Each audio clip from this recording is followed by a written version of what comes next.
हिमाचल प्रदेश में भले ही मौसम साफ हो गया है, लेकिन लैंडस्लाइड की घटनाएं अभी भी सामने आ रही हैं। वहीं अब सरकार इसको लेकर गंभीर हो गई है।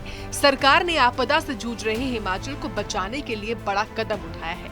दरअसल सीएम ने शिमला शहर में निर्माण कार्य और पेड़ों के कटान पर फिलहाल रोक लगाने के निर्देश दे दिए हैं। जब बारिश के बाद जब धूप लगती है तो उसके बाद और लैंडस्लाइड्स होने का खतरा रहता है, जैसे कि पिछले कल कुल्लू में लैंडस्लाइड्स हुआ।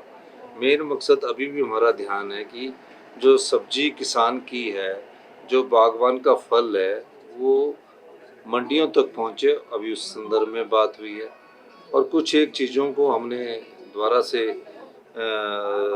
कहा है कि जो नियम है उसमें कुछ परिवर्तन करने की बात हमारी बैठकों के द्वारा चल रही है।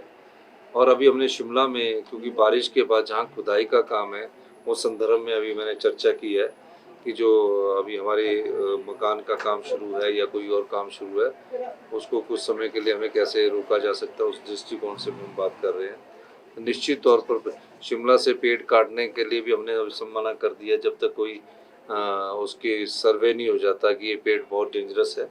तो इस दृष्टि से हमारी रोज बैठकें चल रही है और हम उसमें आगे बढ़ रहे हैं। दो तीन चीज़ें हैं। देखिए, एक तो सॉफ्ट स्टेटा में हमने कितनी स्टोरी बनाना है और हार्ड स्टेटा में कितनी स्टोरी बनाना है, उस बारे में भी चर्चा हो रही है।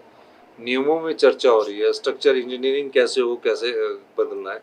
क्योंकि 40 साल से एक ऐसी व्यवस्था चल रही थी जिस पर कभी किसी ने ध्यान नहीं दिया। तो अब हमारे समय ये समस्या आई है, तो हम इस समस्या का समाधान के लिए आगे बढ़ रहे हैं। वहीं मुख्यमंत्री ने आगे कहा कि किसान और बागवानों के फल सब्जियों को मंडियों तक पहुंचाने पर ध्यान केंद्रित किया जा रहा है।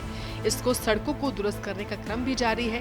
उन्होंने कहा कि मौसम साफ होने के बाद भी कुल्लू में भूस्खलन आया। लोगों की तरफ से आपदा में मदद के लिए मिलने वाली राशि का उचित प्रयोग भी किया जाएगा। साथ ही मुख्यमंत्री ने बोला कि प्रदेश में हुई तबाही को राष्ट्रीय आपदा घोषित किया जाए या स्पेशल पैकेज मिले, ताकि प्रदेश में प्रभावितों की मदद हो सके।